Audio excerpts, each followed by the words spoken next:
로버트 브레이커가 돌아왔습니다. 요한일서 9절 대 9절 성경 공부로 돌아왔는데 이제 우리는 1장을 마칠 차례입니다. 저는 이 책을 아주 빨리 마치고자 했는데 읽을 분량은 많지만 이 책 스스로가 내용을 설명하는 부분이 많기에 가능하다고 봤습니다. 하지만 제가 생각했던 것보다 우리는 더 깊이 들여다보고 있고 지난 시간에는 우리가 1장의 절반까지밖에 보지 못했습니다. 따라서 오늘 1장을 마칠 것인데 5절을 보십시다. 그러므로 우리가 그에 관하여 듣고 너희에게 전하는 말이 이것이니 여기에서 그는 예수님입니다. 곧 하나님은 빛이시요 그분 안에는 어두움이 전혀 없다는 것이라. 따라서 그는 여기에 메시지가 있다고 하면서 그 메시지를 5절에서 언급하는데 사실 그는 4절, 3절, 2절, 1절에서 그 메시지를 이미 전달했습니다. 지난 시간에 저는 1절의 메시지가 뭐였는지 말씀드렸는데 예수님이 말씀이자 하나님이시라는 거였죠. 그건 그리스도의 신성인데 우린 그걸 믿어야 합니다. 우리가 요한 1서로 들어가면서 제가 말씀드렸는데 요한 1서 5장 그리고 4장은 영들을 시험하는 걸 언급한다고 했습니다. 그 영들은 그리스도의 신성을 믿지 않는 영들이라는 겁니다. 아시죠? 이건 중요한데 저자가 이 책의 첫 5구절에서 언급한 것들을 나중에 되풀이하는 겁니다. 예수님은 영원한 생명이십니다. 영원한 생명은 다시 말해 구원이죠. 즉 예수님은 하나님이시고 하나님은 당신을 구원하십니다. 예수께서는 우리에게 영생을 주시는 분입니다. 3절의 메시지는 아버지 안에서와 아들 안에서의 교제입니다. 우리의 교제가 구원받은 근거 위에서 이루어져야 하고 구원받지 않은 사람과는 교제를 해서는 안 된다라고 성경은 말씀하고 있다는 겁니다. 주의해야 한다는 것입니다. 성경은 계속해서 아버지와 아들 안에서의 교제를 말씀하는데 먼저 여러분은 아버지와 아들의 삼위일체를 믿어야 되겠죠. 한 하나님 안에 세 구별된 위격들이 계시다는 것입니다. 지난 시간 저는 최선을 다해 이걸 설명했고 삼위일체 교리를 반대하는 자들 곧 한 하나님과 세 위격의 교리를 반대하는 자들에 대해 경고했는데 성경은 매우 분명히 말씀합니다. 히브리서 1장에서 예수 그리스도는 성부 하나님의 인격의 정확한 형상이시라고 말씀합니다. 또 고린도 후서에서 제 기억에 바울은 내가 그리스도를 대신하여 용서한 것이라고 말했는데 우리는 성경이 성령에 대해 인격이라 언급하는 것을 봅니다. 성령은 인격이시라는 거죠. 따라서 한 하나님의 세 위격이라는 것은 성경적 교리이고 저는 성경으로 그걸 증명했습니다. 누군가 그와 다르게 말한다면 그들은 성경의 하나님을 따르지 않는 겁니다. 아시죠? 그런 사람들을 조심하세요. 이제 4절에서 우리가 너희에게 이런 것들을 쓰면 이라 하는데 여기에서 우리라는 것이 흥미롭습니다. 제가 그걸 말하는 걸 지난 시간에 깜빡했는데 저자는 계속 우리라고 합니다. 1절에서 우리, 2절에서 우리, 3절에서 우리, 4절에서 우리. 이 우리는 누구입니까? 우리는 사도들입니다. 그렇다면 그는 본문에 언급된 우리 안에 자신을 포함한 사도들을 집어넣은 겁니다. 따라서 요한은 그들 중 하나로 자신을 포함시켰고 그럼에도 우리란 호칭은 흥미롭습니다. 그러므로 우리가 그에 관하여 듣고 너희에게 전하는 말이 이것이니 1절에서 5절까지 계속 우리가 언급됩니다. 6절도 마찬가지입니다. 그리고 7절, 8절, 9절 끝까지가 그렇습니다. 따라서 1장의 모든 구절들에 우리가 언급되는 걸 봅니다. 저는 이게 매우 흥미롭습니다. 그는 계속 우리를 말합니다. 그는 우리가 이렇게 함께 교제해야 된다고 말합니다.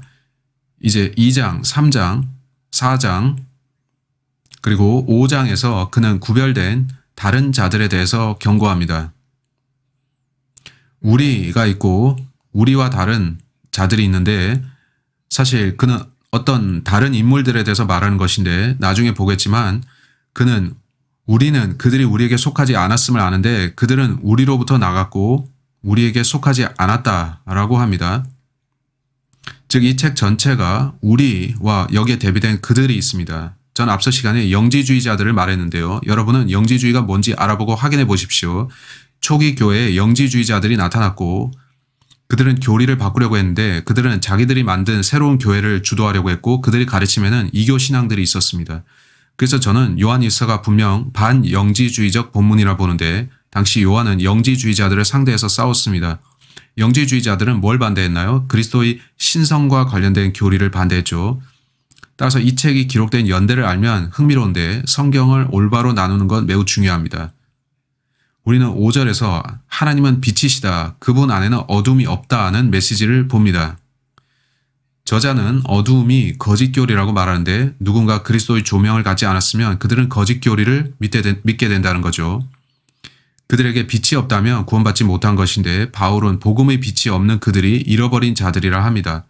따라서 저자는 우리에게 경고하는 듯한데 거짓교리를 들고 오는 불신자들에 대해 주의하라고 합니다.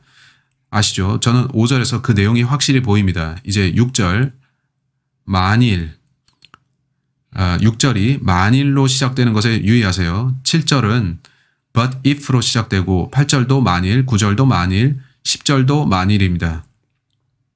절대 어떤 교리가 if 위에 세워질 수는 없습니다. 본문에서 if를 말씀한다면 우리는 주의해야 하는 것입니다. 본문에는 if가 계속 등장합니다. 저는 왜 이렇게 많은 if가 나오는지 모르겠지만 어쨌든 그렇습니다. 그래서 저는 요한일서가 많은 바이블 빌리버 크리스천들에게 그리 열려있지 않은 책이라 말하는 것이고 우리가 이 책을 보면 이해하기 힘든 게 많다는 겁니다. 그래서 저는 이 책을 시작하는 시간에 요한일서는 일부 이색적인 교리들을 갖고 있다고 했습니다. 하지만 여러분이 어느 문맥을 보든지 이해하는 데는 문제가 없습니다.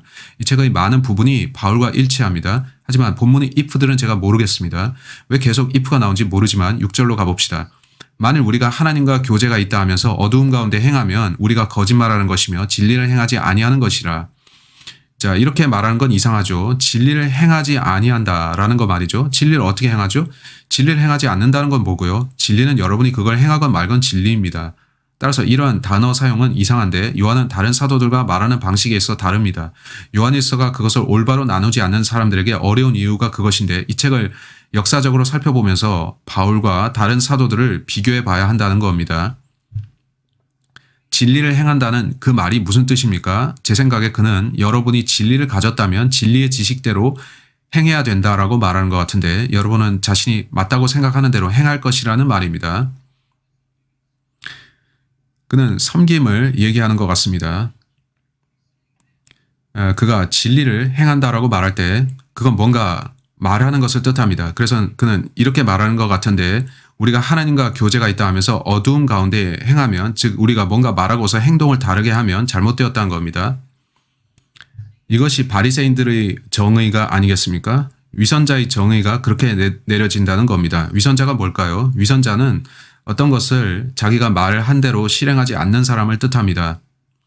예수께서는 위선자들에 대해서 경고하신 바 있습니다. 그들은 말은 이렇게 하고 행동은 저렇게 한다는 것이죠. 그래서 여러분이 알아야 할 것은 기독교를 믿는다는 건 여러분이 입술로 단순히 고백하는 것 이상이라는 겁니다.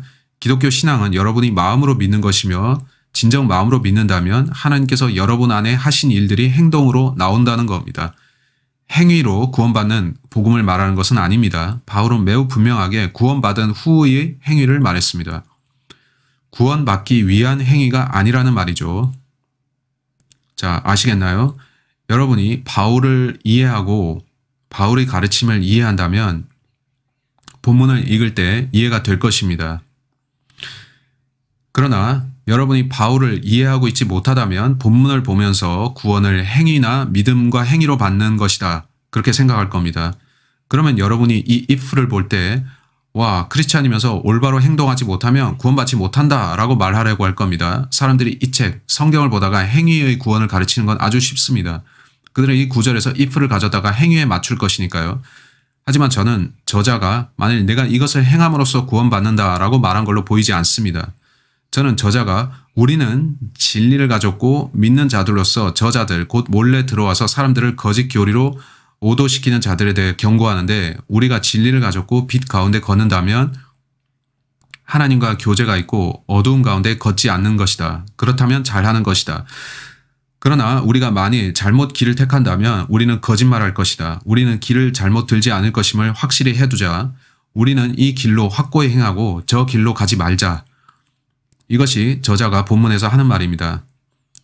따라서 단지 입으로만 믿는다고 하지 말고 뭔가를 하라. 당신이 마음으로 무엇을 믿는지에 대해서 거짓말하지 말라.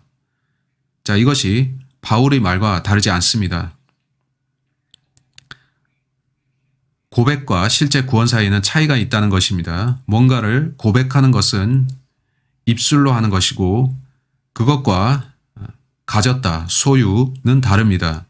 여러분은 입술로 저 크리스찬입니다 라고 할 수 있는데 여러분이 그리스도의 피를 실제 신뢰했습니까?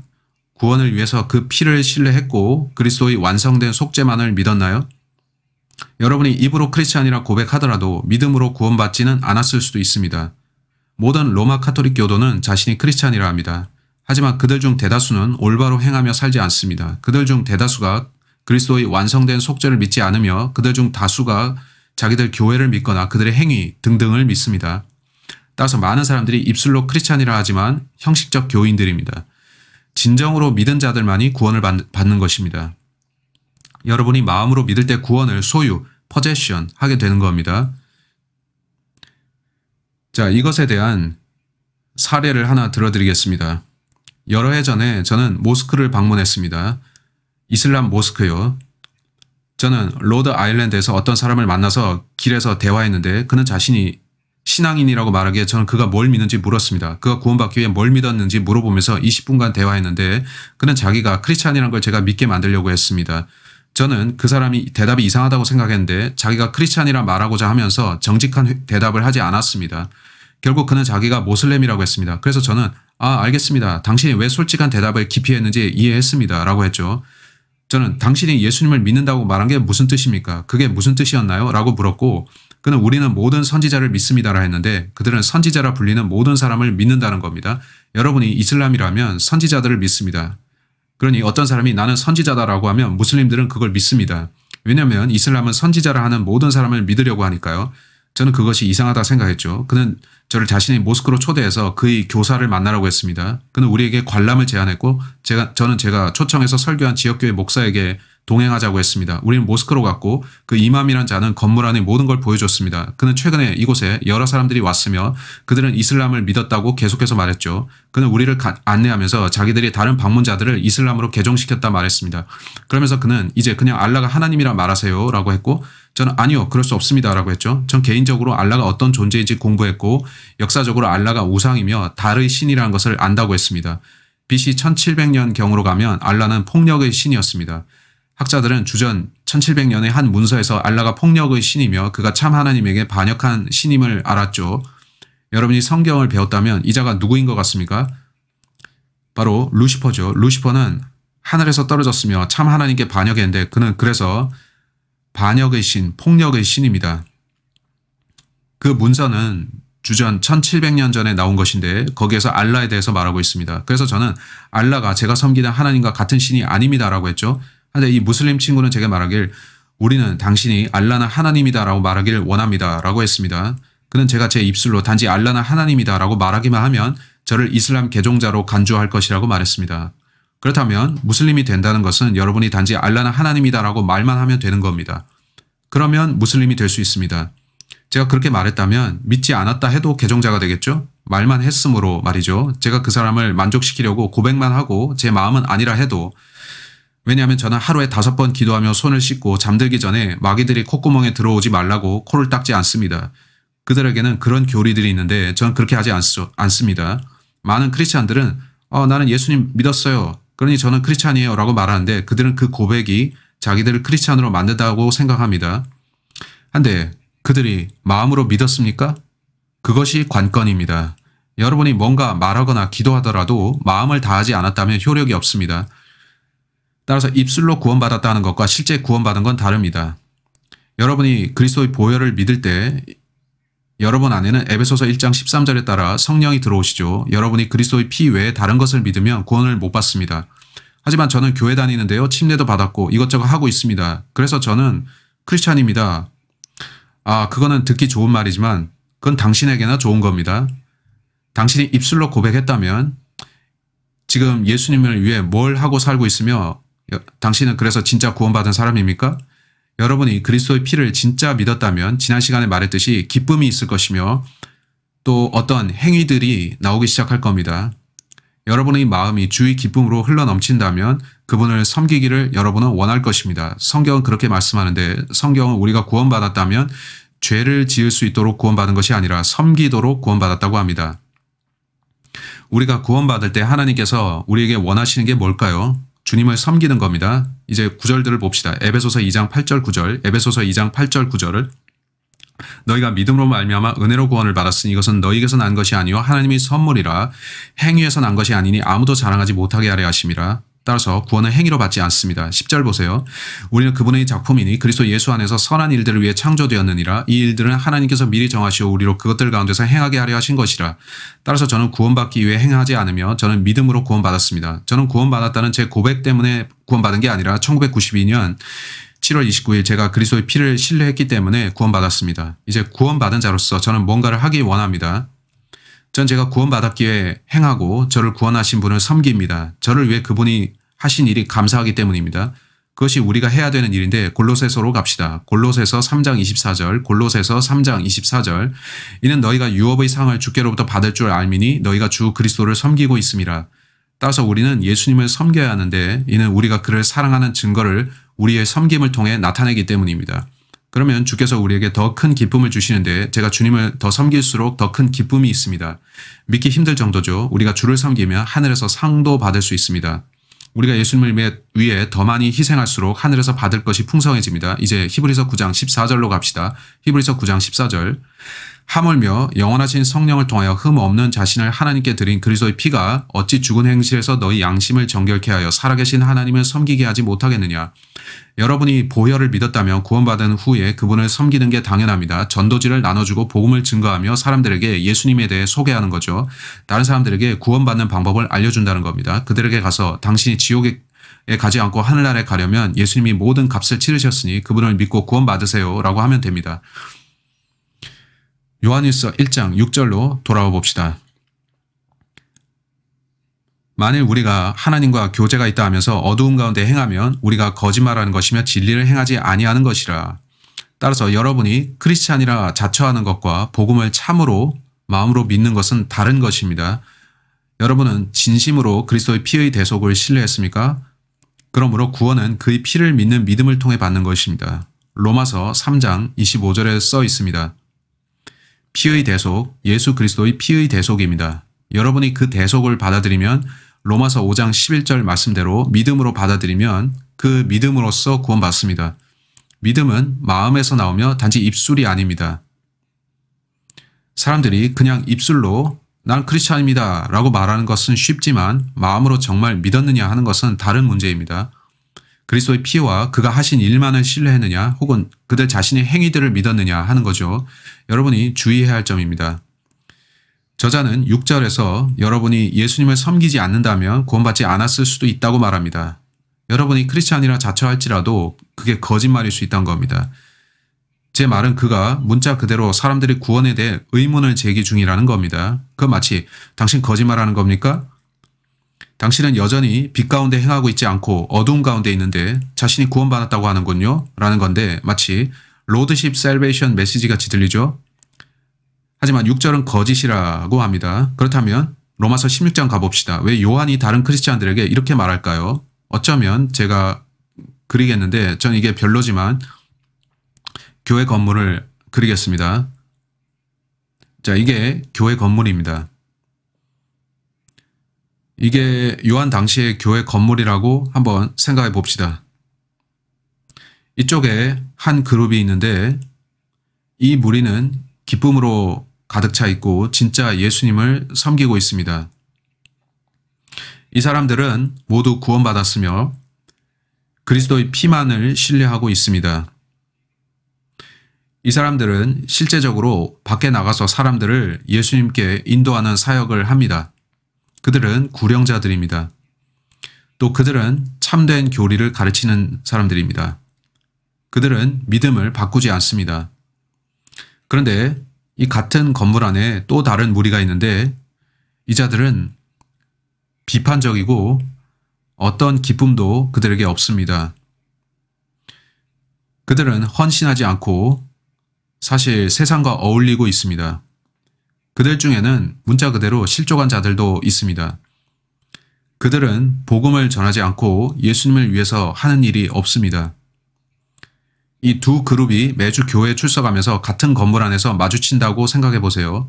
한쪽 그룹은 행복하고 기쁘고 교회에 올 날만 기다리면서 사는데 또 다른 그룹은 아, 귀찮은데, 아, 또 교회에 와야 되는구만 하면서 기뻐하지 않습니다. 그들은 더욱 세상적이며 성경이 하나님에 관심이 없는 자들인데 여러분은 저 사람들이 진짜 구원받았나 의심스러울 겁니다.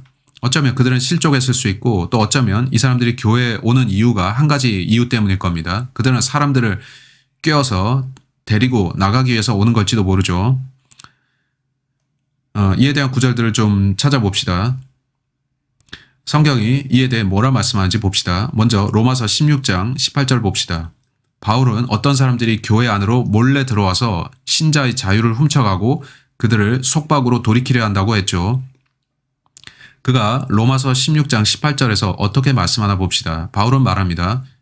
17절 이제 형제들아 내가 너희에게 권고하노니 너희가 배운 교리에 역행하여 분열을 일으키고 공박하는 자들을 주의하고 그들에게서 떠나라. 따라서 당시 교회 안에는 자신들이 배운 것을 더 이상 믿지 않고 인상을 찌푸리고 다니면서 모든 것을 비판적으로 말하는 자들이 있었다는 겁니다. 그들은 경계 대상이었고 그들로부터 분리해야 되었습니다. 사도는 그들을 멀리하라고 말했습니다. 18절 그러한 자들은 우리 주 예수 그리스도를 섬기는 것이 아니라 자기들의 배를 섬기는 것이니 정중한 말과 그럴듯한 언변으로 순진한 사람들이 마음을 미혹하느니라. 그러므로 당시 초기 교회 모임 안에 합당히 믿어야 할 것을 믿지 않는 자들이 있었습니다. 그들은 비평가들이었습니다. 그들은 제가 한마디 하겠는데 제가 여기 할 말이 있습니다 라고 말하면서 그들이 원하는 것은 이익을 얻어내는 것에 맞춰져 있었는데 여기에 예가 있습니다. 여기에 이 한 사람은 미혼의 남성인데 그가 주위를 둘러보니 자기에게 시집 올 세상 여자가 없었습니다. 나는 신부감이 필요한데 나는 술, 담배하고 마약도 하는 나쁜 사람이라서 그렇게 소문이 나서 어렵겠군. 아내를 어디서 찾지? 그래 교회로 가자. 가서 거기서 신부감을 찾아 혼인하고 그러고 나서 교회를 떠나자. 교회와 안녕이지. 저는 살면서 이런 사람들을 봤습니다. 구원 못 받은 자들인데 그들은 말하죠. 저는 교회 좋아하지 않고 하나님 믿지도 않지만 교회에 착한 여자들이 많아서 그래서 교회 다니면서 짝을 찾아서 결혼했죠. 그리고 그녀를 데리고 교회를 나왔습니다. 다시는 돌아오지 않았습니다. 와, 그런 사람들은 입술로 구원받았다고 하지만 실제 아닙니다. 그들에겐 믿음이 없습니다. 마음으로 믿지 않았기 때문입니다. 그런 사람은 참된 크리스찬이 아니죠. 디모데전서 1장 10절 그런 사람은 거짓말쟁이입니다. 그는 어떤 사람인 척하는 위선자입니다. 요한 1서에서 초기 교회에 이런 사람들이 있다고 경고하는 것 아닐까요? 그럴 수 있습니다.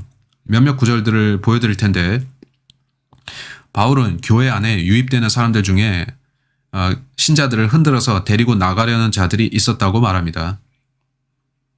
디모데전서 1장 10절 음행하는 자들과 남자로 자신을 더럽히는 자들과 유괴하는 자들과 거짓말하는 자들과 거짓되이 맹세하는 자들과 그 밖에 건전한 교리에 역행하는 것들을 위함이니 이는 복되신 하나님의 영광스러운 복음에 따른 것이며 이 복음은 내게 맡겨진 것이라. 바울은 많은 사람들이 건전한 교리 혹은 복음으로 오지 않는다고 합니다. 그런 자들은 이런 행동을 한다는데 그 지적 중에 하나가 거짓말한다라는 것입니다. 여러분이 구원을 안 받았다면 본문의 문맥에서 보듯이 이런 행동을 하는데 한마디로 거짓말쟁이가 됩니다. 그는 암시적으로 말하길 여러분이 구원받았다면 거짓말하지 않고 정직하고자 해야 한답니다. 저는 크리스찬이라는 사람들을 만나봤는데 상습적인 거짓말쟁이들이 있었습니다. 이건 슬픈 일인데 우리가 크리스찬이라면 언제나 진실을 말해야 합니다. 디도서 1장 12절 말씀합니다. 먼저 10절 보겠는데 10절부터 11, 12절 보겠습니다.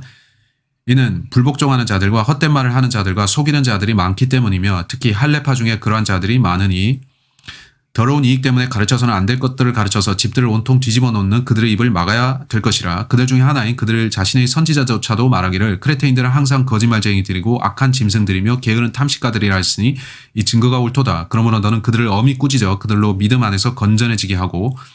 따라서 초기 교회의 어떤 사람들은 회당을 다니다가 나왔는데 그들은 거기 다녔었습니다. 회당에 속한 그 사람들은 자신이 예수님을 믿는다고 고백하면 회당으로부터 떠나게 되죠. 우리는 더 이상 회당에 예물을 바치지 않겠습니다 라고 하면서 그들은 교회로 왔습니다. 그러자 회당에서 교회로 침투하여 회심자들을 다시 회당으로 데리고 가려는 시도가 있었죠. 그러면 헌금이 늘어날 테니까요. 여러분은 참된 교회에 참된 신자들이 있던 반면 교회에 들어와서 사람들을 데리고 나가려는 자들도 있었다는 것을 알 수 있습니다. 생각하면 무서운 일인데요. 요한계시록 2장으로 가봅시다. 따라서 초기 제자들은 사도들이라 불렸고 12사도가 있었죠.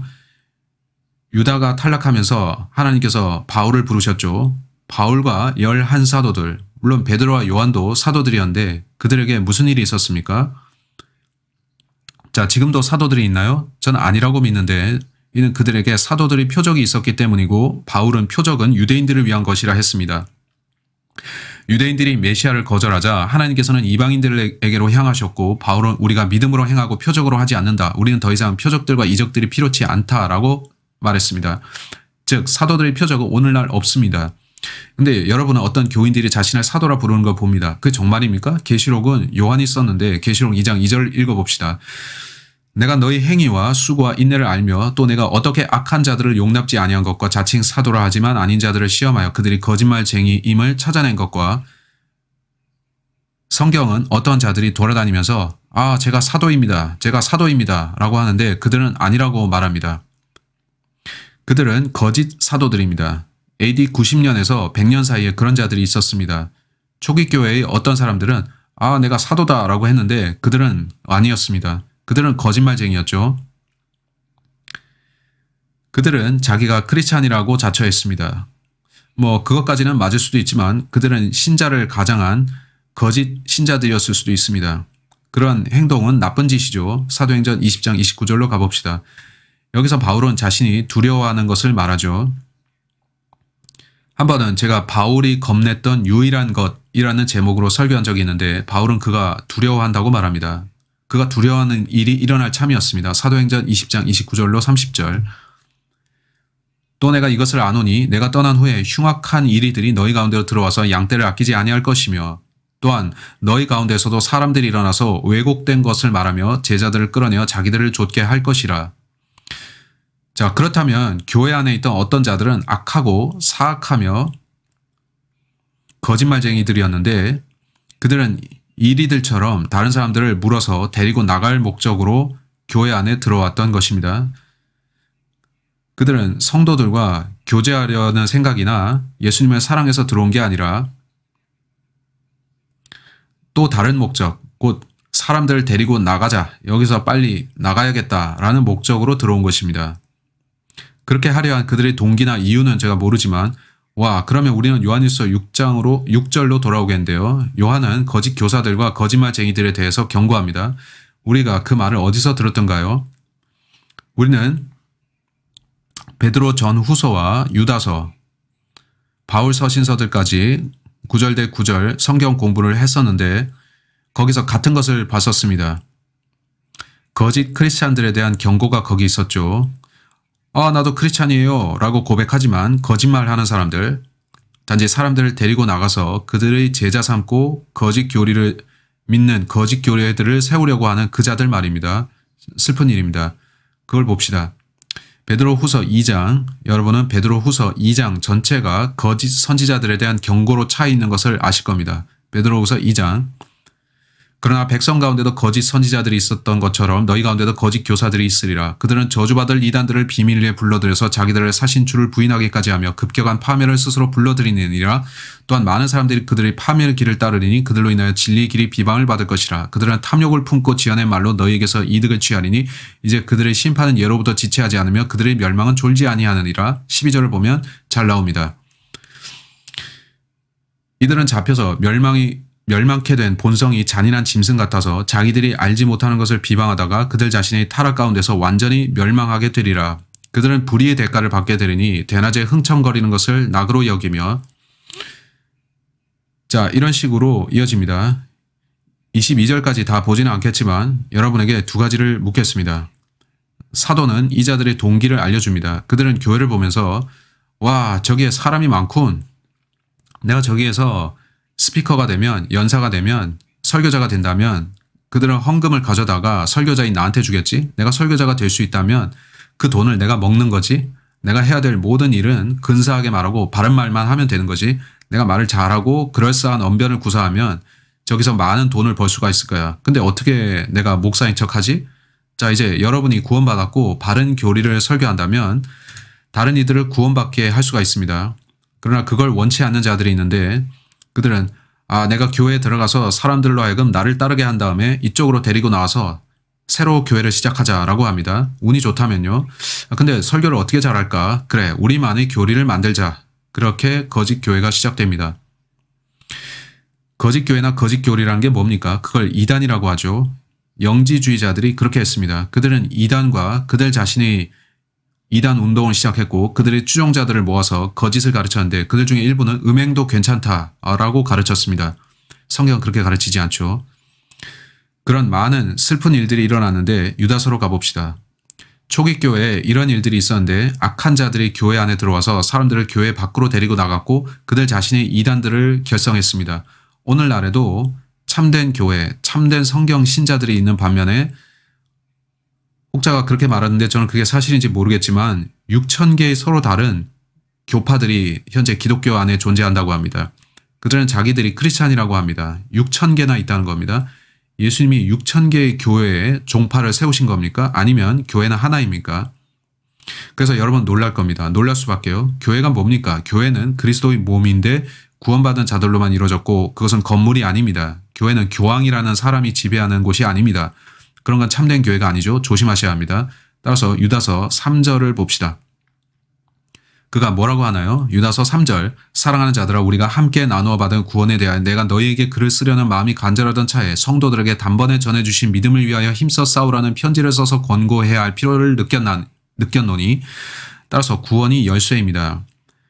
이것이 우리가 기억할 점인데 구원, 고린도전서 15장 1절로 4절의 복음 안에 우리는 서 있어야 합니다. 그걸 구원의 복음이라고 하는데 우리는 구원의 복음을 잊지 말아야 합니다.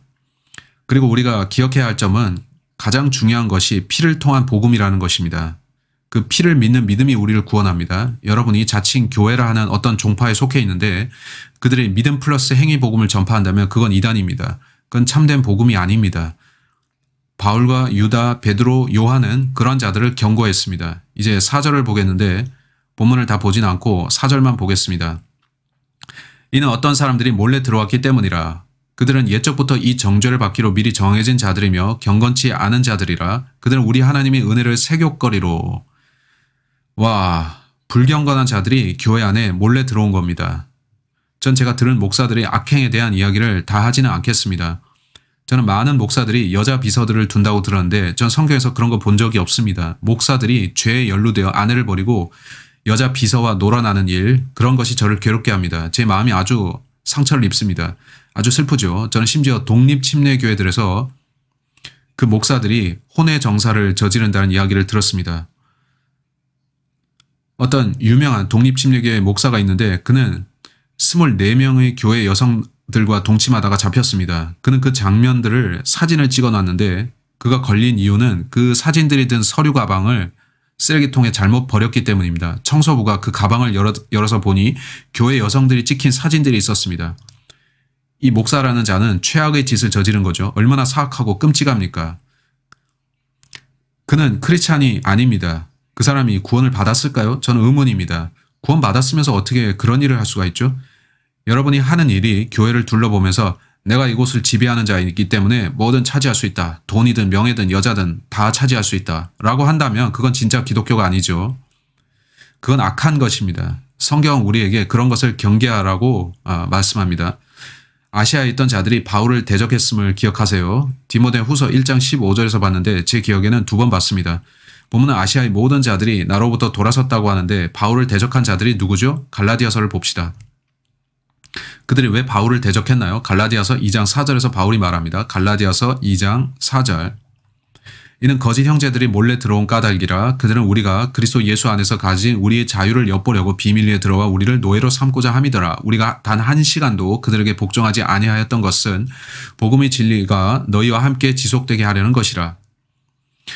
바울이 이 말을 했던 AD 58년 당시에 어떤 스파이들이 들어왔습니다. 그 스파이들은 교회 안으로 몰래 들어와서 정탐 활동을 했는데 그들은 사람들을 데리고 나가려고 했습니다.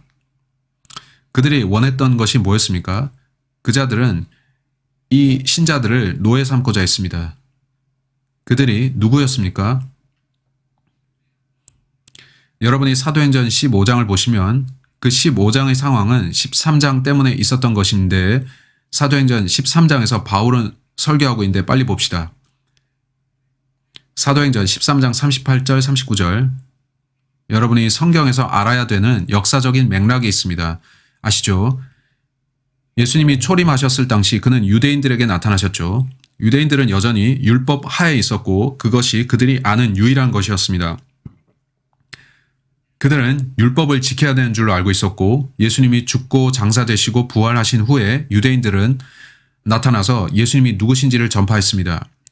그 메시지는 온통 그가 누구이신가, 그는 메시아이시다, 그 이름을 믿으라 하는 것이었습니다. 그들은 여전히 자기들이 회당에 다니면서 율법을 지켜야 되는 줄 알았죠.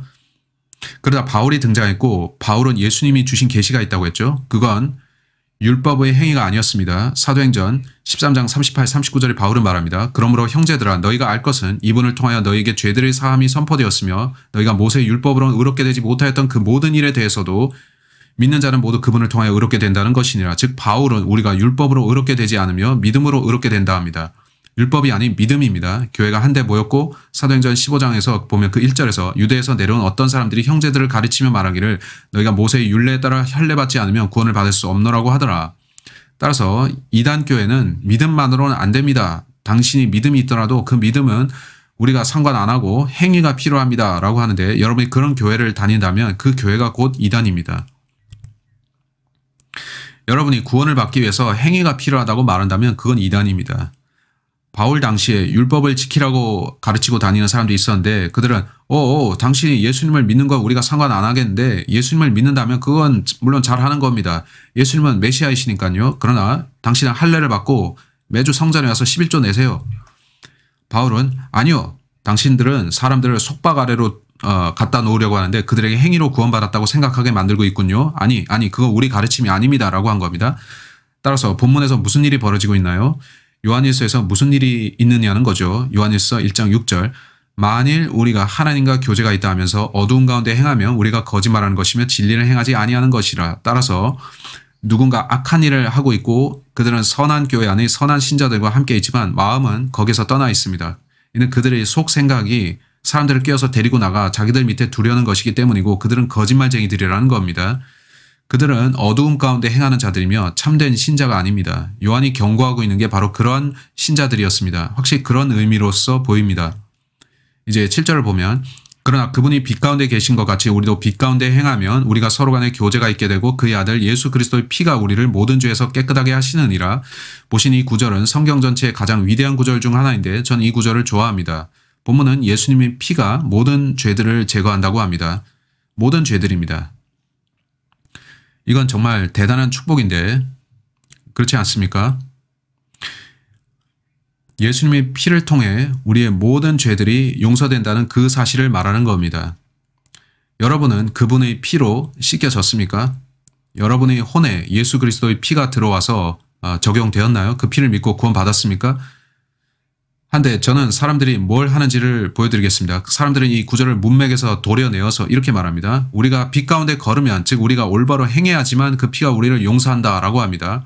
만일 우리가 잘못 행하면 오히려 우리는 그 피로 용서를 못 받는답니다. 그렇다면 그 피가 여러분의 모든 죄들을 용서 안 한다는 거죠. 여러분은 트집을 잡으면서 성경을 읽으면 안 됩니다. 제가 말씀드리는데 어떤 사람들은 요한일서에서 이런 구절들을 찾아내서 그걸 모아서 그 문맥을 무시하고 자기들의 교리를 만들려고 합니다. 어떤 자들은 행위와 믿음의 복음을 가르치려고 하는 거죠. 그들은 이 구절로 달려와서 여러분이 믿음만으로 용서를 못 받는다고 합니다. 그들은 여러분이 올바로 행동해야 용서받을 수 있으며 바르게 살지 않으면 안 된다라고 하는데 그들은 구절을 비트는 겁니다. 이 7절은 구절과 연결되어 있습니다. 자, 9절 보세요. 우리가 우리 죄들을 자백하면 그는 신실하시고 의로우셔서 우리 죄들을 용서하시며 모든 불의에서 우리를 깨끗하게 하시느니라. 아멘. 우리는 모든 불의와 죄들을 용서받았습니다. 한데 그들은 아니 if가 있잖아. 자백하면 용서받고 자백 안 하면 용서받지 못한다는 거지 라고 합니다. 그들은 바울이 쓴 모든 서신서들을 잊은 것입니다. 그들은 이 구절을 바울의 맥락에서 완전히 분리해서 아니 나머지 성경 구절은 더 이상 보지 말라고 하면서 아니면 2장 12절은 보지 말라고 라고 하는 겁니다. 그 구절은 여러분의 죄들이 용서받았다고 합니다. 그래도 그거 보지 말라고 하면서 그들은 여러분이 자신의 용서함이 뭔가 스스로의 행위에 기반한다고 믿게 만듭니다. 여러분이 요한일서를 보다가 부딪히는 문제가 뭔지 아시죠? 여러분이 문맥을 모르게 되면 말이죠. 요한이 무슨 얘기를 하고 있나요? 그는 여기서 우리라는 것을 하고 있습니다. 우리 메시지를 전하고 있습니다. 자, 7절을 봅시다.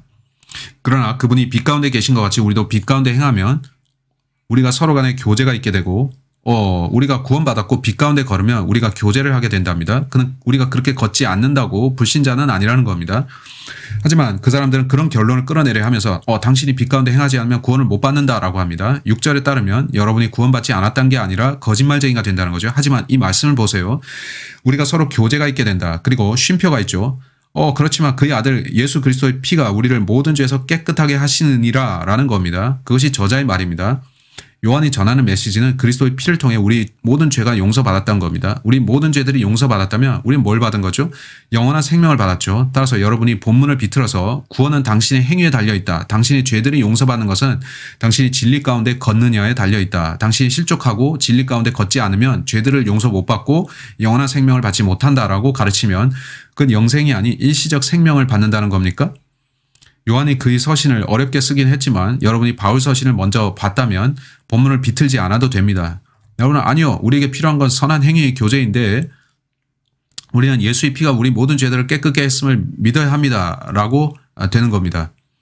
바울이 골로새서에서 어떻게 말하나 보여드리겠습니다. 골로새서 2장 어떤 자가 나서서 구원은 여러분의 행위에 달려있다고 가르치면 그는 거짓말쟁이입니다. 그들은 거짓교리 전파자들입니다. 바울은 그의 책들 전체에서 한 번 구원은 영원하며 여러분은 믿음만으로 구원받는다고 가르쳤습니다. 따라서 구원의 영원한 보장의 메시지는 바울의 교리입니다. 여러분은 그것을 붙들어야 하며 여러분이 이해해야 할 것은 요한이 이 서신을 아주 후기에 썼다는 건데 그는 바울 메시지를 가져와서 적용시켰습니다. 그는 여러분이 행한 바에 근거해서 모든 죄들이 그분의 피로 용서되고 구원받는다라고 가르치지 않았습니다. 그렇게 말하면 예수님이 죽으신 것이 허사가 됩니다. 그건 무책임한 가르침이고 따라서 요한이 그럴 리가 없습니다. 골로새서 2장 13절 보세요. 바울이 말합니다. 너희 죄들과 너희 육체의 무할례 가운데서 죽었던 너희를 하나님께서 그와 함께 살리셔서 너희 모든 허물을 용서하셨으니 바울은 너희 모든 허물이 용서되었다라고 썼습니다. 허물들, trespasses, 그것이 뭡니까? 그건 죄와 같은 말입니다. 따라서 우리는 예수 그리스도의 피를 통해 모든 허물이 용서됨 또는 모든 죄들의 용서됨을 받은 겁니다. 이것이 바울의 가르침입니다.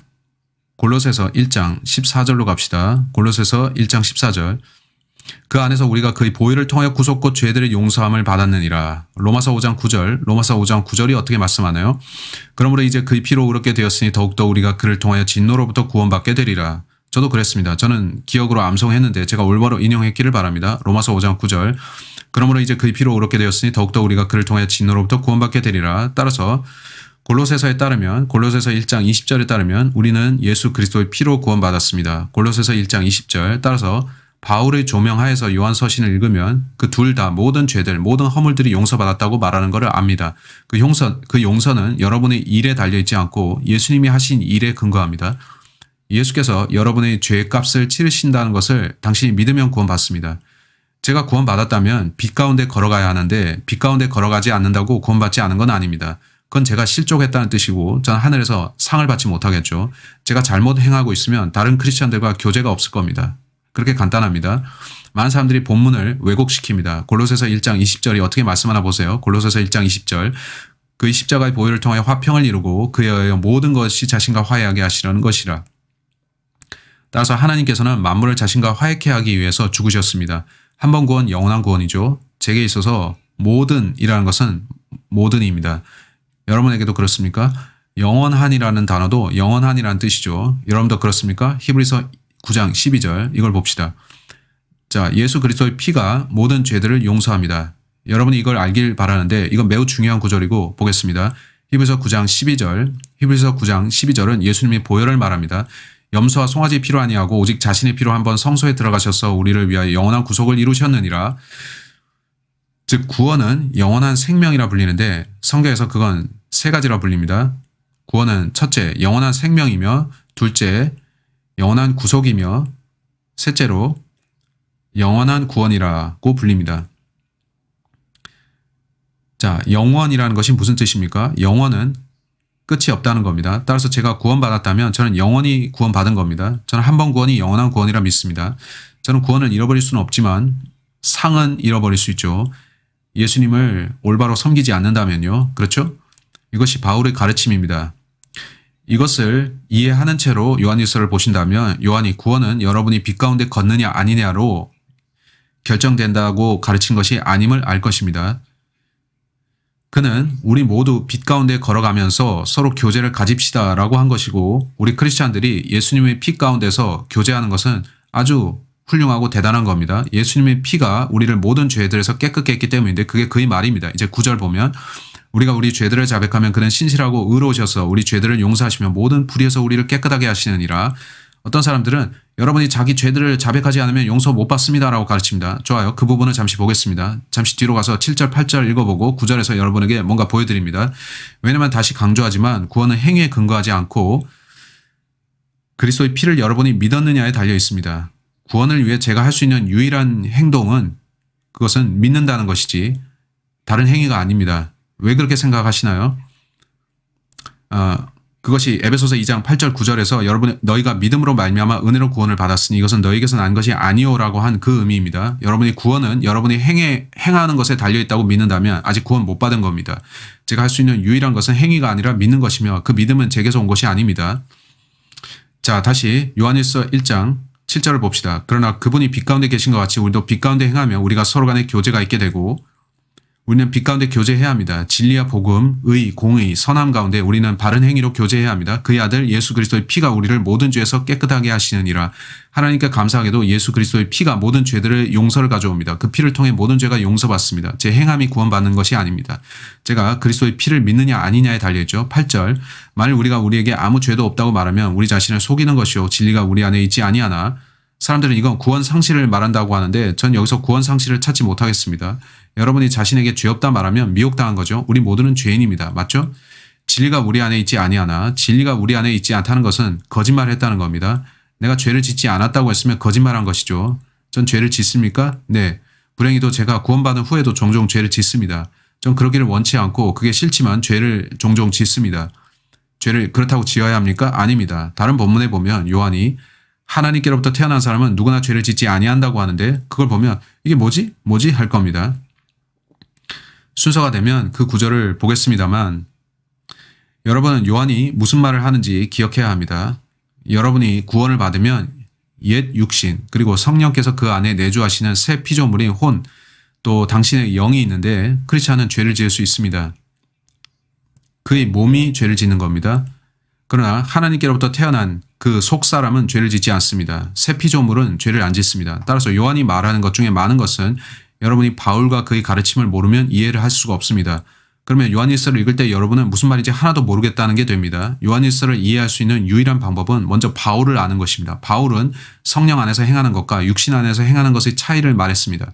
제가 육신 안에서 행하면 죄를 짓는데 제 육신이 죄 짓죠. 그러나 제가 성령 안에서 행하면 육신이 죄를 짓더라도 성령과 함께하는 속사람은 죄를 안 짓는 겁니다. 따라서 육신은 죄 짓더라도 새 피조물은 죄를 안 짓는데 그거 아십니까? 이게 요한일서에서 알맞게 적용될 수 있습니다. 만일 우리가 우리에게 아무 죄도 없다고 말하면 우리 자신을 속이는 것이요 진리가 우리 안에 있지 아니하나. 이제 9절 봅시다. 우리가 우리 죄들을 자백하면 그는 신실하시고 의로우셔서 우리 죄들을 용서하시며 모든 불의에서 우리를 깨끗하게 하시느니라. 이 본문을 보면서 죄들의 용서는 내가 자백하는가 아닌가에 달려있다라고 말하는 자들이 있습니다.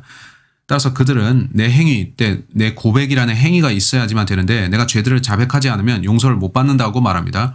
좋아요. 그러면 우리 모두 로마 카톨릭으로 개종해야 되겠는데 고해실로 들어가서 신부에게 죄를 자백하면서 용서를 받아야겠죠? 자, 우리가 그렇게 해야 됩니까? 아닙니다. 한데 카톨릭 신부들은 이 구절을 가져다가 고해 성사에다 적용을 시키면서 우리가 죄들을 고백해야 된다라고 가르칩니다. 이 구절이 그런 뜻입니까? 아닙니다. 본문은 예수님의 피가 모든 불의에서 우리를 깨끗게 했다고 말씀합니다. 요한은 그 용서가 과거의 죄에만 해당되고 여러분이 다시 죄를 지으면 하나님께 다시 구원해 달라고 간청해야 된다 하지 않습니다. 그런 뜻이 아니죠. 우리는 구원받을 때 영생을 받습니다. 영생은 이미 받았고 그래서 그는 과거, 현재, 미래의 죄들을 얘기하는 겁니다. 모든이라는 것은 그 뜻입니다. 제가 구원을 받았을 때 저는 과거, 현재 그리고 미래의 모든 죄들을 용서받았습니다. 제가 받은 죄의 용서는 저희 자백에 근거한 것이 아닙니다. 근데 사람들은 그렇게 읽으면서 본문을 문맥에서 분리합니다. 전 그걸 그들의 자백구원이라고 부르겠는데 그들은 죄들을 자백해야 용서받을 수 있다고 합니다. 아닙니다. 저는 그 전 구절에서 예수님의 피가 제 모든 죄들을 깨끗게 했다고 말씀한 걸 봤습니다. 바울은 자신이 그 피를 믿는 믿음으로 모든 허물들을 용서받았다고 합니다. 그렇다면 고백이 구원입니까? 혹자는 이 구절을 문맥에서 분리시켜서 본문의 if를 구원의 조건으로 해석합니다. 그들은 당신이 용서를 원하면 고백해야 된다, 자백해야 된다고 하죠.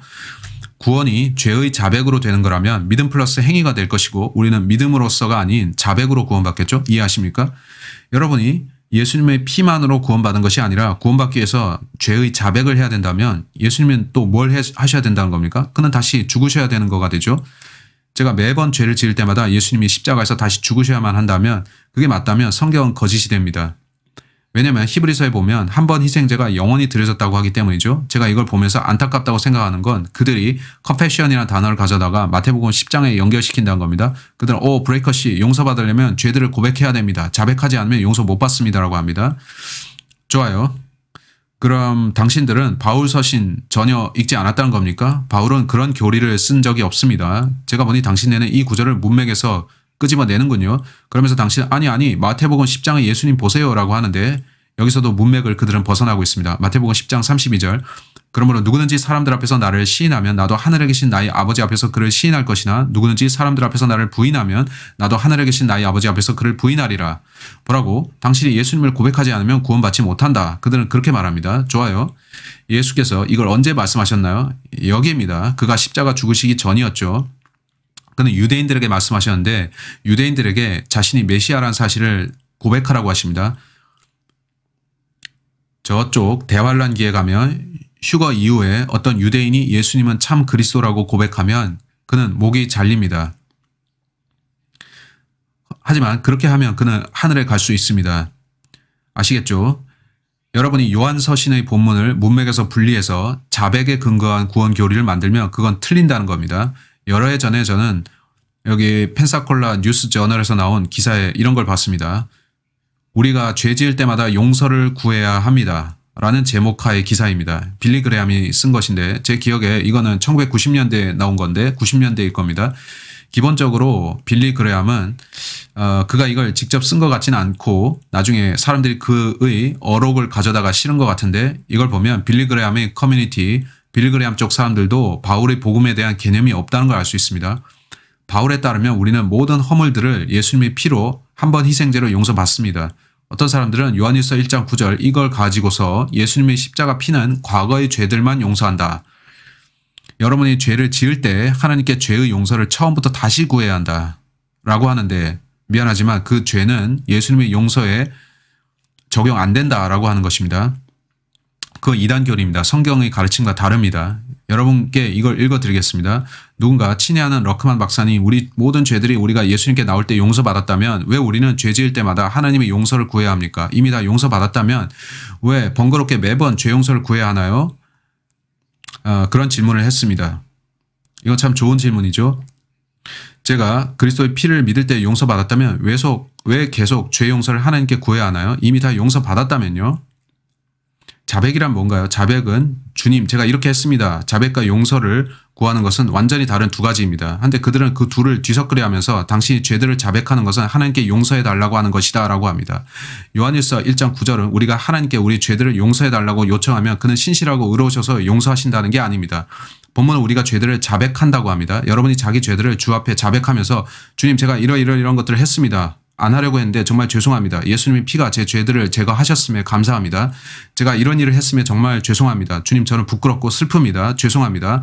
여러분이 제발 저를 용서해 주세요 라고 한다면 여러분이 이미 용서받은 자에게 또다시 허물들의 용서를 간청할 것은 아님을 알아야 합니다. 사람들이 그렇게 하는 것은 정상이 아닌데 그들은 이 구절을 가져다가 하나님께 죄를 용서해 달라 해야 구원받는다는 교리를 만듭니다. 여러분 구원받을 때 이미 용서받았습니다. 물론 여러분 자백할 수 있죠. 하나님께 주여 죄송합니다 라고 자백은 할 수 있습니다. 잠언의 한 구절 보겠는데 제가 여기 메모해 놓은 것 같은데 없습니다. 잠언 28장 13절입니다. 죄들을 자백하고 버리면 자비를 얻습니다. 그래서 제가 어떤 어리석고 멍청한 짓을 하거나 죄를 지으면 하나님께 죄송합니다. 이러면 안 되는데 제가 잘못했습니다. 주님의 피 때문에 이 죄들이 용서받았음에 감사합니다. 모든 죄들을 피 아래 가져와야 되는 것을 제가 압니다. 다시는 이렇게 안 하겠고 저는 주님께서 제 행동을 용서해 주시길 원합니다. 저는 제발 저를 용서해 주세요 라고 간청하지는 않습니다. 그렇게 하면 제가 주님께 무슨 말을 하는 걸까요? 주님께서 십자가에서 하신 일에 저를 용서하기에 충분치 않습니다라고 하는 거죠. 제가 주님이 십자가의 피와 무관한 다른 용서를 구합니다라고 하는 건데 그건 신성 모독입니다. 그 말은 주님께서 여러분을 사신 것을 부인하는 거 아닙니까? 그 말은 주여 제가 더 이상 십자가를 안 믿습니다. 저한테 충분치 않아서요. 다른 용서해 주세요. 그건 잘못이죠. 아주 빨리 읽어보겠습니다. 이건 그들의 말인데 우리가 진지하게 우리 죄들을 회개하고 그리스도께 돌이켜 용서함을 구하면 하나님께서 완전히 우리를 용서해 주시는 건 맞습니다. 그는 우리가 한 번도 죄 짓지 않은 사람인 양 취급하시죠. 좋아요. 그들이 글에 쓴 겁니다. 인지 부조화 걸린 글입니다. 하지만 우리가 여전히 죄를 짓고 살기에 죄를 자백하고 회개하면서 그리스도께 우리를 용서해 달라고 요청해야 합니다. 왜 여러분이 하나님께 이미 용서받은 죄를 다시 용서해 달라고 구해야 합니까? 여러분이 죄를 자백하면서 하나님 제가 이걸 했습니다. 죄송합니다. 하지 말아야 할 일을 했습니다. 그러면서 저 용서하셨음에 감사합니다. 이는 당신이 저를 이미 용서하셨음을 알기 때문입니다. 대체 당신은 이걸 압니까? 하나님께 제발 저를 용서해 주세요라고 하는 말이 그의 뺨을 치려는 행동인 거 말입니다. 하늘에 계신 그분은 내가 십자가에서 너를 위해 겪은 일들이 아직도 충분치 않단 말이냐? 내가 그 희생을 잊고 너에게 다른 용서를 해주란 말이냐? 난 용서하기에 다 했는데 너 왜 안 믿느냐라고 주님은 말씀하실 겁니다. 어쨌든 그런 식으로 그들은 여러분이 용서를 구해야 한다고 말합니다. 용서를 구해야만 여러분이 받을 수 있다는 것이고 그건 성경이 가르치는 게 아닙니다. 성경 어디서도 우리가 용서를 구해야만 받는다라고 하지 않습니다. 성경은 죄들의 용서가 믿을 때 이미 왔다고 말씀합니다. 우리가 그리스도의 피의 대속을 믿을 때 용서받는다 말이죠. 로마서 10장 9, 10절에서 그걸 아주 빨리 봅시다. 사람들이 자신들의 행위에 기반해 구원받으려 하는 건 최악이죠. 많은 사람들이 믿음과 행위로 구원받으려고 합니다. 네, 예수님이 그렇게 하신 건 알아요. 하지만 그건 충분치 않고 제가 이것도 해야 되는 것 같습니다. 물론 그가 온 세상의 죄들로 인해 죽으셨지만 저는 그가 이 죄값은 안 치르신 것 같아요. 그래서 저는 따로 용서를 구해야 되겠어요. 십자가와 별개로요. 이렇게 말하는데 아닙니다. 여러분은 십자가의 피에서만 용서를 찾을 수 있습니다. 여러분은 하나님께 용서를 따로 구할 것이 없는데 주님께서는 당신을 용서하기 위해 모든 것을 이미 하셨습니다.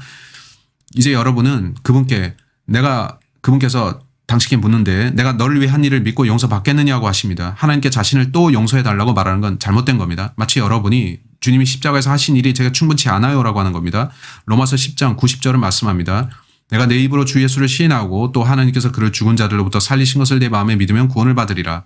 사람들은 여기에 시인, confession이 나온다고 말합니다. 그래서 믿고 시인해야 된다고 말하는데 여러분이 믿고 또 시인해야 된다는 겁니다. 여기에 믿음도 있고 그리고 그렇다면 이게 믿음과 행위 구원인가요? 그게 당신이 하려는 말입니까? 본문을 보세요. 마음으로 믿어 의에 이르고 입으로 고백하여 구원에 이른다고 했죠. 그들은 입술로 하는 고백이 구원한다고 합니다. 제가 입술로 하는 말이 제 혼을 구원한다는 겁니다. 그건 제가 들은 말 중 가장 멍청한 소리입니다. 본문은 마음으로 믿어서 의에 이른다고 하는데 믿음을 통해 전가된 의가 마음에서 온다는 거죠. 본문은 행위가 있어야 된다든가 고백이 따라야 된다고 하지 않습니다. 시인이란 게 뭡니까? confession이라는 것은 이런 일이 있었다라고 자백하는 겁니다. 시인이라는 것은 제가 지금 구원받았습니다라고 시인하는 겁니다. 이제 자신이 그리스도를 믿었다고 하는 겁니다. 예를 보여드리겠습니다. 문맥을 아주 빨리 보죠. 4절 문맥을. 그리스도께서는 믿는 모든 사람에게 의가 되시고자 율법이 끝이 되셨느니라.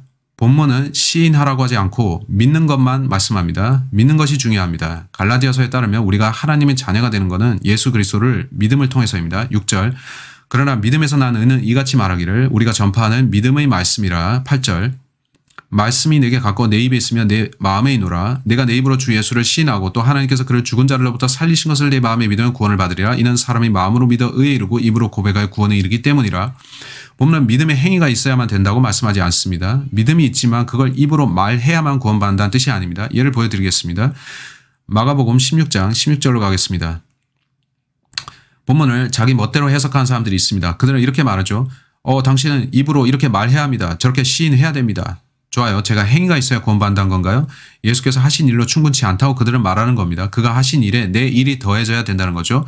그분의 일과 내 일이 합쳐져야 된다고 하는 거죠. 그러면 당신은 믿음 플러스 행위 구원이 됩니다. 당신은 이단이 되고 거짓말쟁이며 주님의 피를 부정하는 자이기에 저는 당신의 믿음 플러스 행위 구원을 인정할 수 없습니다. 성경은 믿음 플러스 행위를 말하지 않고 믿음이 당신을 구원한다고 하는데 그걸 입술로 고백해라. 자신이 구원받았다라고 말하라는 겁니다. 저는 그것을 고백 없이는 구원받지 못한다라고 하지 않습니다. 누가복음 16장 16절 그 예가 됩니다. 믿고 침례를 받은 자는 구원을 받을 것이나 사람들이 여기서 믿음 플러스 행위 구원을 찾으려고 시도하는데 믿었더라도 침례받기 전까지는 구원을 못 받는다는 겁니다. 물침례 받으면 구원받는다는 거죠. 그렇다면 그들은 구원을 행위에 맞추는 겁니다. 한데 9절 나머지는 어떻게 말하나요? 믿지 않는 자는 정죄함을 받으리라고 하죠. 왜 9절 후반부는 침례받지 않은 자는 정죄받는다고 하지 않나요? 왜 두 가지를 같이 말하지 않습니까? 믿고 침례를 받는 자는 구원받을 것이나 믿지 않는 자는 정죄받는다고 하죠. 본문은 믿음이 여러분을 구원하거나 혹은 정죄한다고 합니다. 근데 9절은 또한 침례를 말하고 여러분이 믿으면 그것이 여러분을 구원하지만 그 후에 침례를 받는다라는 겁니다. 하지만 여러분이 믿거나 믿지 않은 그것이 여러분이 구원을 결정한다는 거죠. 본문은 여러분이 물침례 유무가 구원을 결정한다고 하지 않습니다. 다시 읽어보세요. 따라서 로마서 10장 9, 10절도 같은 상황입니다. 본문은 고백이 당신을 구원한다고 하지 않습니다. 여러분이 믿었다면 고백한다는 거죠. 그것이 참인 것을 어떻게 합니까? 고린도 후서 4장 13절 가보겠습니다.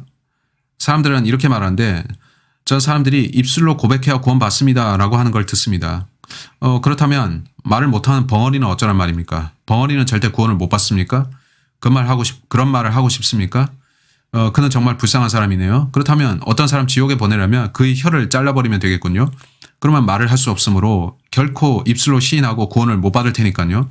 그게 당신이 믿는 믿음이라면 정말 웃깁니다. 저 우리가 자신의 입술로 하는 말로 구원받는다라고 하지 않습니다. 제가 믿기로 성경은 매우 분명히 누구든지 주의 이름을 부르는 자는 구원받는다라고 하셨고 그 부름은 마음으로부터 나오는 것이란 걸 압니다. 디모데후서 2장 22절은 순수한 마음으로 주를 부르는 것을 말하는데 그건 믿음으로 부른다는 거죠. 로마서 10장의 문맥은 우리가 믿음의 말을 할 때 말씀이 내게 가까워 내 입에 있으면 내 마음에 있노라고 하는데 그 믿음은 그리스도의 피를 믿는 겁니다. 고린도후서 4장 13절 보세요. 고백이란 게 구원의 수단인가? 고백이 우리를 구원하는가? 아니면 고백이란 것이 여러분이 믿고 구원받은 후에 따라오는 것인가? 바울에 따르면 고백은 구원 후에 옵니다. 고린도 후서 4장 13절에서 말씀합니다. 똑같은 믿음의 영을 가졌기에 기록된 바 내가 믿었으므로 말하였노라 한 것과 같이 우리도 역시 믿음으로 말하노라. 사도 바울에 따르면 여러분은 믿을 때 구원을 받습니다. 믿음이 곧 구원입니다. 구원받은 이후에 여러분은 어떤 말을 합니다. 여러분이 고백할 때, 고백이란 건 말하는 거죠. 고백이 구원 이후에 있다는 거 아시겠나요? 고백은 구원의 수단이 아닙니다. 그런데도 어떤 사람들은 고백이 구원의 필수 요소라고 가르치는데 고백하지 않으면 구원을 못 받는다고 그들은 가르칩니다. 그건 성경을 비틀어서 나온 말이죠. 요한일서로 돌아옵시다. 요한일서 1장 9절.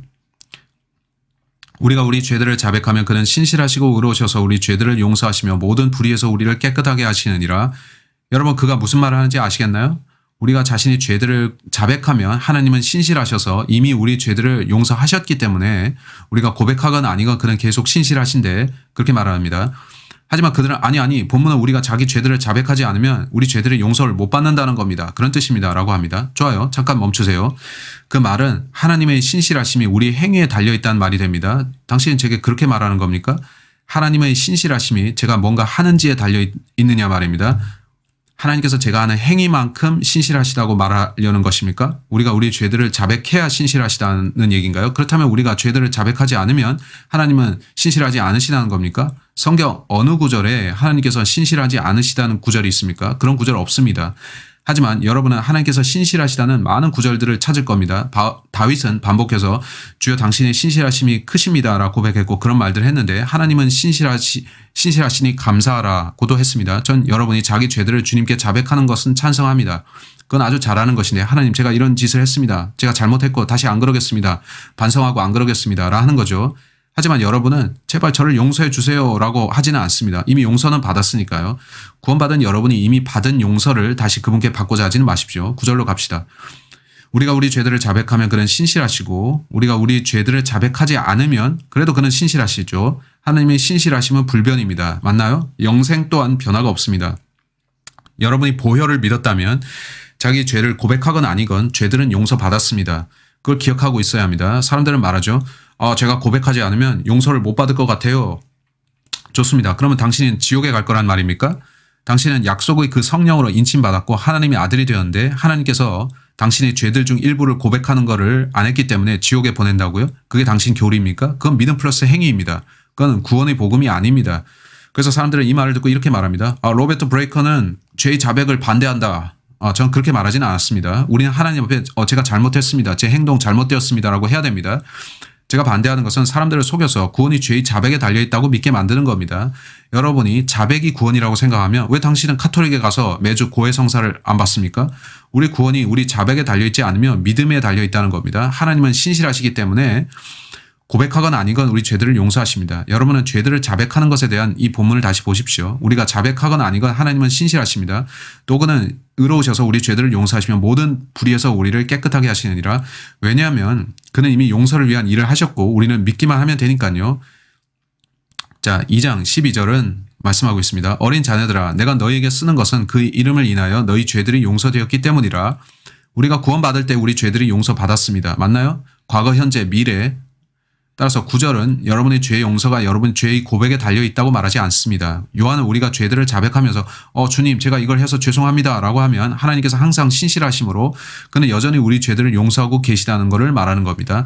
주께서 우리 미래의 죄들을 위해 다시 십자가에 달려 죽으실 필요는 없다는 거죠. 7절에서 우리 죄가 용서받았다라고 말씀합니다. 근데 사람들은 문맥에서 9절을 떼어서 당신이 죄의 자백을 하지 않으면 용서를 받지 못한다라고 가르치려고 합니다. 그런 것에 주의하세요. 저는 문맥 그대로 이 구절을 보기에 최선을 다했습니다. 본문은 믿음 플러스 행위의 복음을 가르치지 않는데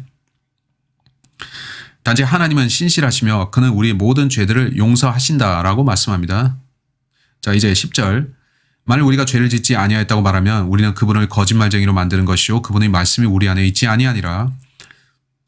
우리가 죄 짓지 않았다라고 하면 안 되고 우리는 죄인임을 자백해야 합니다. 이 문맥 전체가 저는 자신이 죄인임을 시인합니다라고 자백하는 것을 말합니다. 하나님 저는 죄인입니다. 전 분명 죄인입니다. 이제 하나님 당신이 성경에서 그 피를 믿으면 모든 죄들이 정결케 된다 하셨으니 전 제 모든 허물들이 용서되었음을 믿습니다. 주님 저는 당신의 피를 믿습니다.